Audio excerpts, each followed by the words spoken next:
Hello and welcome to Spare Change News TV. My name is Sam Baltrusis. I'm the editor-in-chief of Spare Change News. Joining me today is the team of Y2Y Shelters, a new shelter happening in Harvard Square. We have Sarah Rosenkrantz, who is the co-founder, co-director of this awesome new thing that's happening in Harvard Square. So welcome to Spare Change News TV. Thank you for having me. So Sarah, so this has been a long time in the works. So tell me about the beginnings of coming up with the idea for the Y2Y shelter.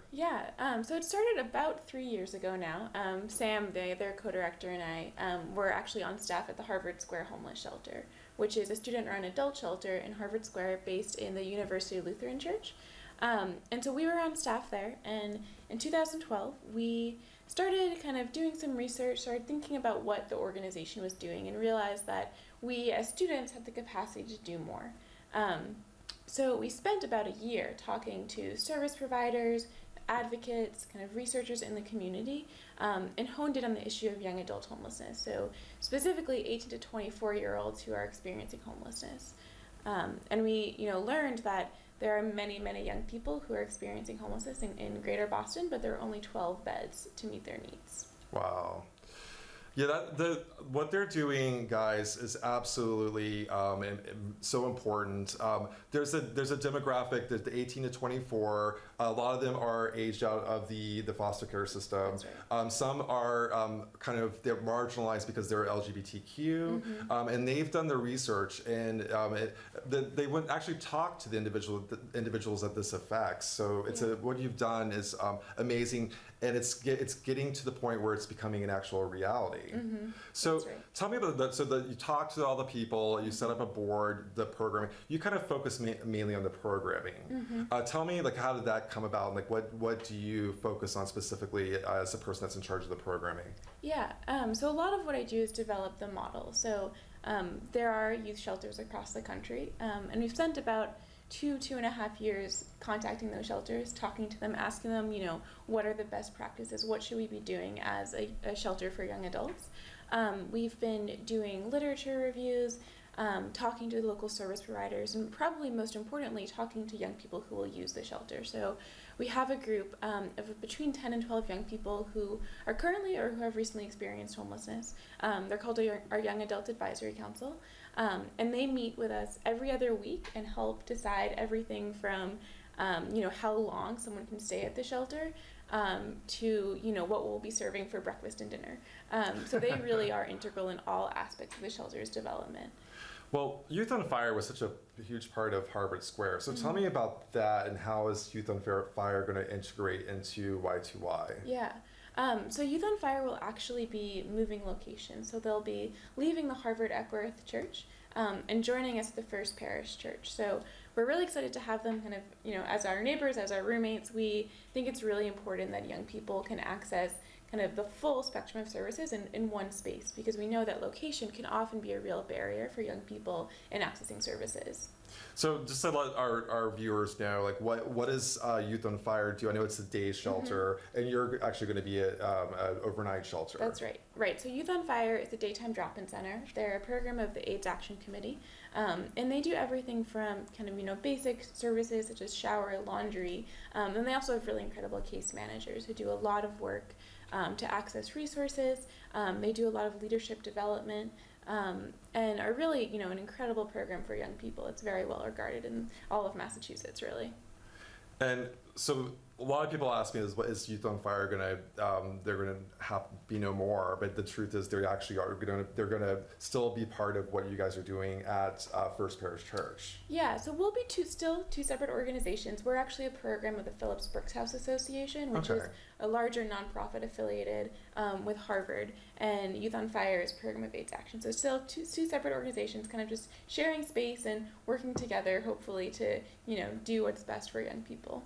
So getting to 3 years in the making, was there a point where you wanted to make it happen sooner? I would say definitely this winter. It was bad. It was a very brutal winter. Yeah. With the Long Island shelter closing, just the snow definitely felt like the urgency was there. We were, fortunately have had the time for the past couple of years to fundraise and to build this model, and we're finally at a place where we will be open by the next winter, and hopefully the winter is not as bad, but if it is, we'll have 22 more beds for young people. I was thinking over the winter. I know it takes a while to make this a reality, but I was just like, they really need the beds now. And there's someone on your advisory board that was like, he really needs a place to go overnight. So I'm so grateful that you guys are opening up. So as far as any hurdles, that I know that there was some issues with Charlie Baker's veto. What are some of the hurdles that you faced to make it a reality? Yeah, I mean, kind of, you know, there've definitely been hurdles, but I think really exciting challenges. So we've had to raise a lot of money to renovate the space. You know, we're so lucky to be in the First Parish church in their basement. It's a very old church, so we have to do a lot of work to bring it up to code so that we can legally and safely house people overnight. So as two people who have never raised more than probably $200 selling Girl Scout cookies, it's been a big struggle, but exciting. And I've personally learned a lot about raising money, and we're very close, so it's exciting. I think that the things that haven't been challenges, though, have been so many. You know, we've had so much support from the business community, from the service provider community, from legislators, and I think it's been really incredible to see communities come together around this issue. So I'm interested in, because I saw the renderings of like what the alcoves are going to look like. Where did you guys get that from? It's such a great idea. I'm pretty sure I Googled cool bunk beds. So I mean, up to 40% of homeless youth and homeless young adults identify as LGBTQ. So we know it's really important to have a space that is fully gender inclusive, which means not necessarily separating men, women, and so that any young person who comes into the space can immediately feel welcomed. So for a long time, we were trying to figure out the design and how to do that in a way that could be gender inclusive, but could also be very, very safe. And that knowing that young people, a number one priority for us was safety, privacy. So we went through kind of some ideas, and then I just picked up my phone, Googled it, and we had this really cool inspiration of this I think it's probably like a lodge somewhere. I don't know where the image came from. But yeah, we kind of went from there. It's a great idea. So to tell our viewers, like, they're alcoves. Like, how are they designed? Are they going to be designed? So they're kind of these perpendicular alcoves. They're actually 3 stories high, which sounds really scary. I'm personally not afraid of heights, so it doesn't really bother me. But our Young Adult Advisory Council is very, very excited about them. And essentially how they work is that they have the illusion of being built into the wall. So as if you I think of it as kind of like a window seat, like a really nice window seat, and being able to sleep in that. And there will actually be like a shutter if you want to kind of close off the space so that you can have privacy, while still kind of having this visibility so that we can make sure that people are safe. And you talked a little bit about the closing of the Long Island Bridge and the largest city-run shelter. How did that affect the group that you're reaching out to? I can't necessarily speak to that exactly. I know that there were some beds on Long Island for LGBTQ youth, and so obviously with the closing of the shelter, those went away. I think that it really, more than anything, kind of rattled the community, and it felt like, we're losing these resources, and there's such a need for more resources. And I think lit a fire under people kind of for the need for these beds. And I think people really came together and kind of said, we're going to make this happen because this is really important right now. And sort of like looking at the immediate needs, which are beds, what are some other things that, that having talked to the youth that they need? I mean, we know that beds are kind of just the first step, and they're not going to fix the problem. We need permanent housing. We need availability of jobs. We need, the access to education. And there are amazing organizations that do all of those things, and I think we see our role as a very kind of niche place where we can provide really safe beds and the opportunities to access those existing services. At the end of the day, a young person can have a bed with us for 30 days, and then they'll have to kind of, figure out the next step. And so we hope to work with them and the organizations that currently do amazing work to help them get onto that path out of homelessness.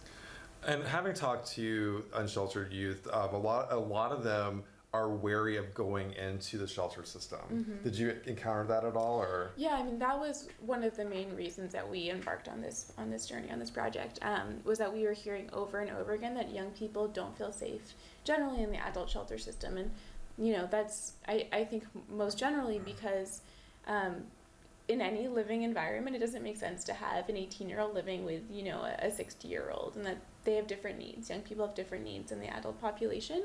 And those kind of needs should be met in a separate environment and in a separate location.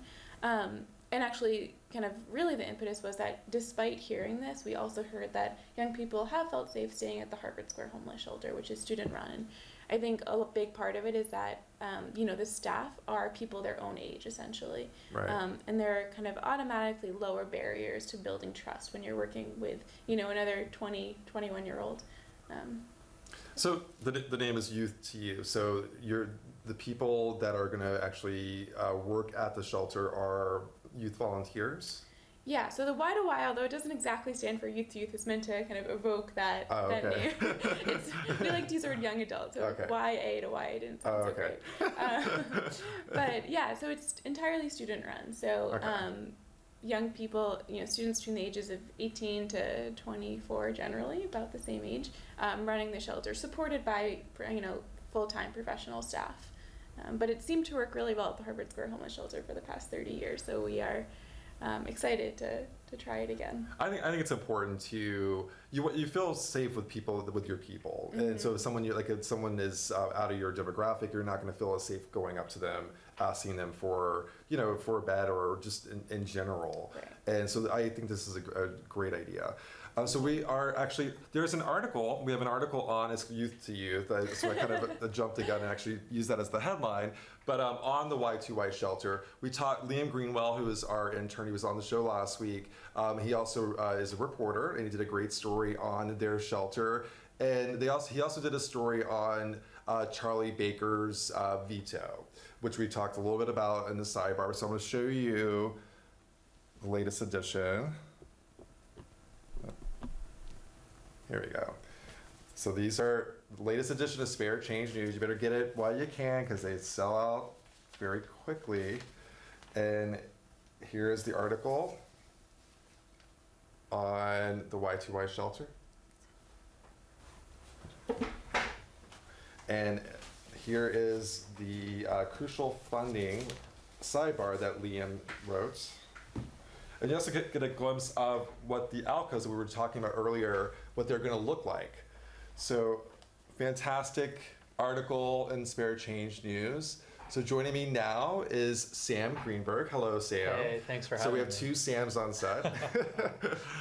So Sam, you're focusing on the construction. I mean, you're a co-founder and you're also a co-director. So you're very much involved in the developing of this. But you're also getting very hands-on in the design of this too. Yes, and I'm radically underqualified, so it's been quite the experience. But when we started really diving into this process, when we had designs, when we were pulling permits and really getting going, we realized that one of us was sort of going to be jumping into the space, and Sarah was very nice to kind of handle everything else while I've been spending time on the construction and sort of working with the incredible community of contractors, engineers, architects that we have working with us, all of whom are doing it at a discount or pro bono rate. So it's been amazing privilege to work with them and spend time, learning from them and hopefully contributing a little bit to the process as we go. So tell me about your backstory. So you and Sarah were working together at the shelter in Harvard Square. Yes. And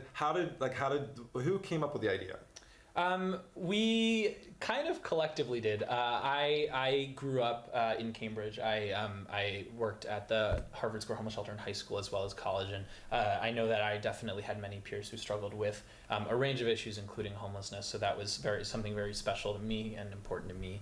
And working with Sarah and some of our friends, our colleagues, I guess.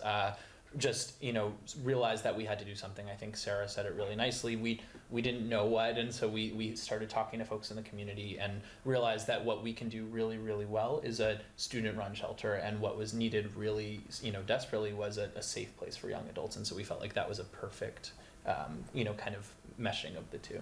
Did you ever have a point where you wanted to give up? Yes, I would say so. I think, I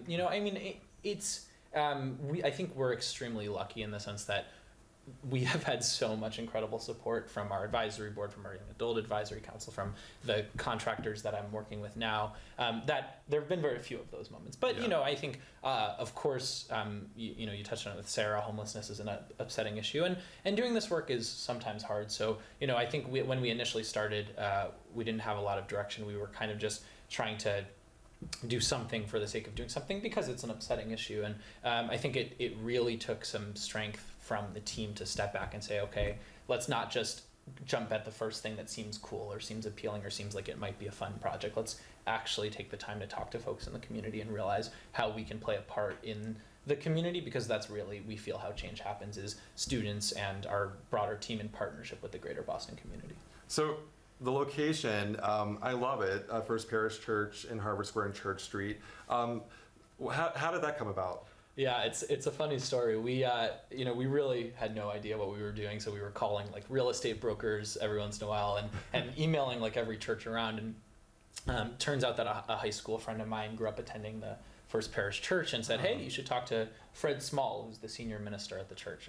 And we had heard he was an amazing community advocate, and so we kind of got a meeting with him. I don't think he really knew much about what we were coming there for, and we sort of blitzed him and said, we want to do this shelter, and he said, yeah, let's do it. Wow. And of course there was a year's worth of details to be figured out, and we've worked with this incredible, speaking of incredible communities, an amazing community of volunteers at the church who have kind of stepped in and advised us, have negotiated the lease with us. And so it did take a while, but I just think this incredible willingness to achieve something just because it's the right thing to do, just because it fulfills the mission of social justice, is something pretty special about that Unitarian congregation there, and Fred in particular. That location is absolutely beautiful too. And it's there's so much history. I write history books, so like there's a history there. Was that an issue, like when it comes to the design, like maintaining the sort of the historical integrity of the venue? Yes, it's been a challenge. I think we luckily, because we're not like altering the exterior, we've avoided most things. But you're right, it's a challenging space. It's a tight space. Our poor contractors right now are like scrambling for parking spaces, to get their trucks in. So it's a challenging space, and it's an old building. But I think there were so many positives about it, right in the middle of Harvard Square, gorgeous building, terrific congregation, big open space, and proximity to our student volunteers, which is a real way that we can ensure that we have the resources to run the shelter. So there were so many incredible opportunities that we felt like, let's make this work. And to their credit, our architects made it work. The folks at the congregation made it work, and the team has really come together to kind of say, all right, it's here. This is the best place for it. So let's build the best shelter we can. All right, so we're getting close. We're heading into the fall, and like there's in a few months before you guys are going to launch. What's next for you?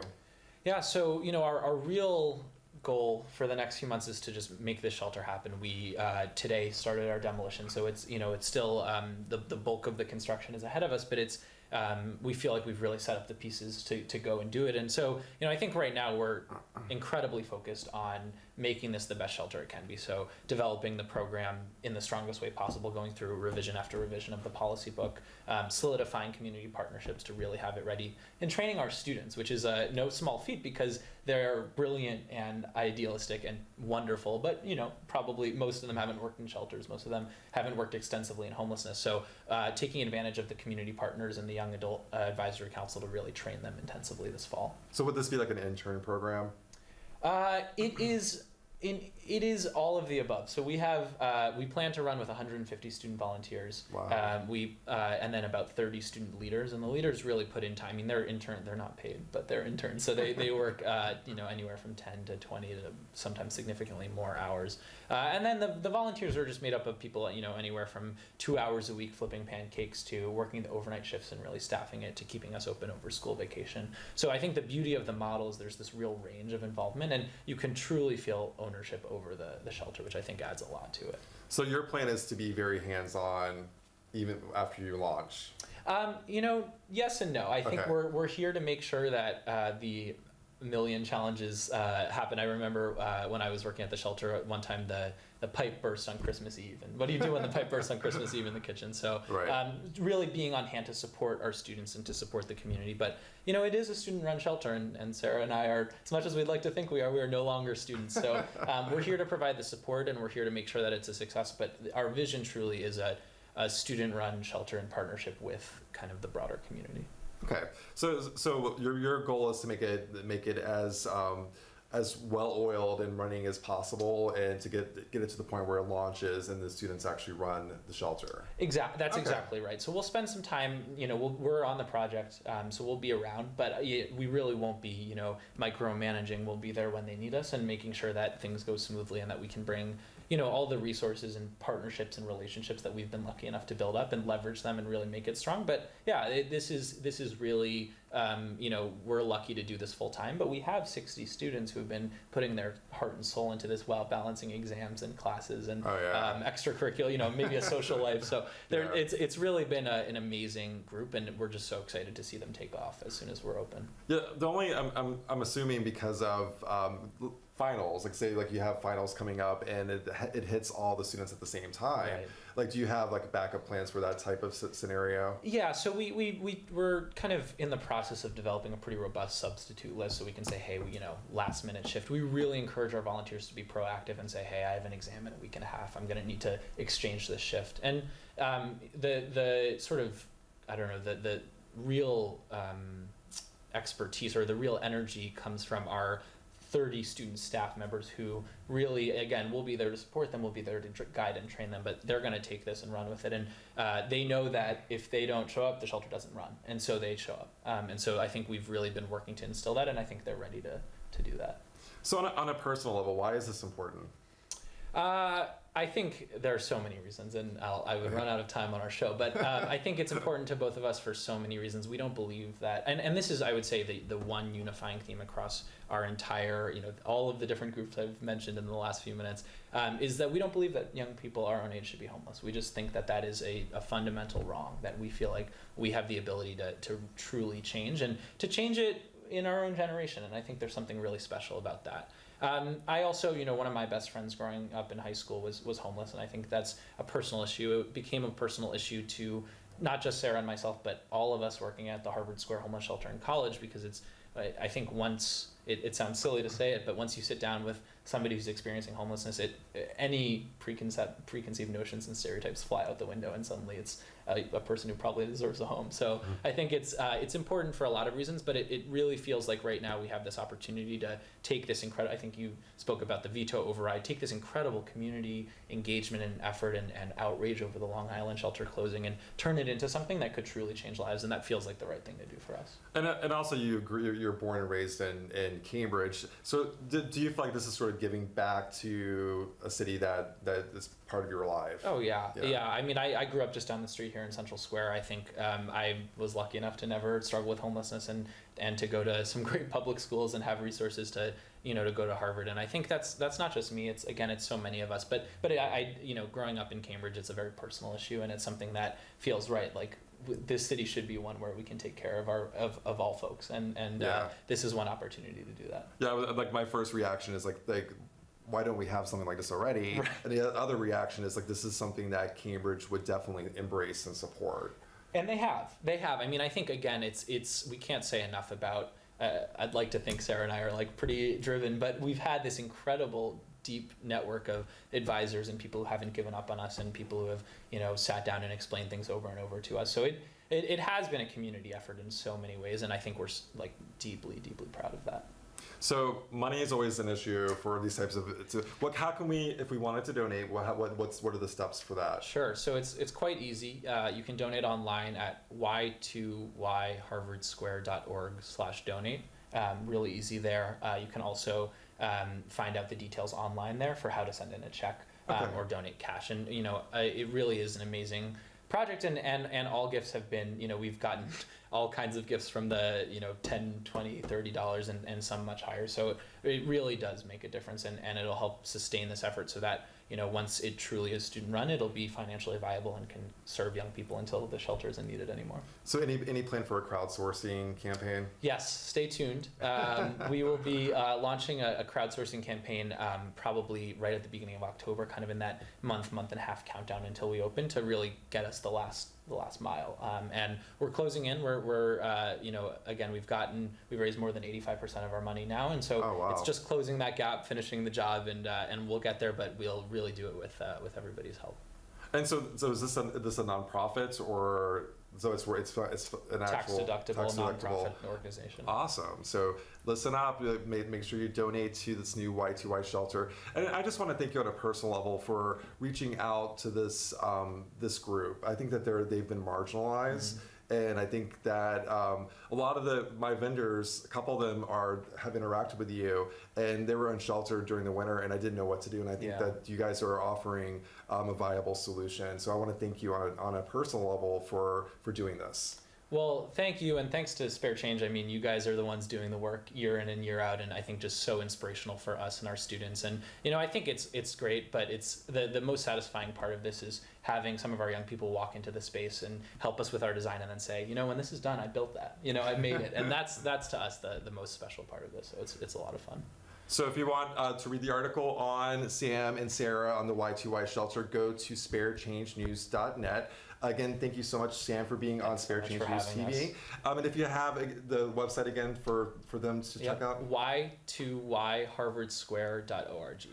And potentially we may work with them in some capacity in regards to doing fundraisers. So I'd love to work with this group. So thank you and have a great night.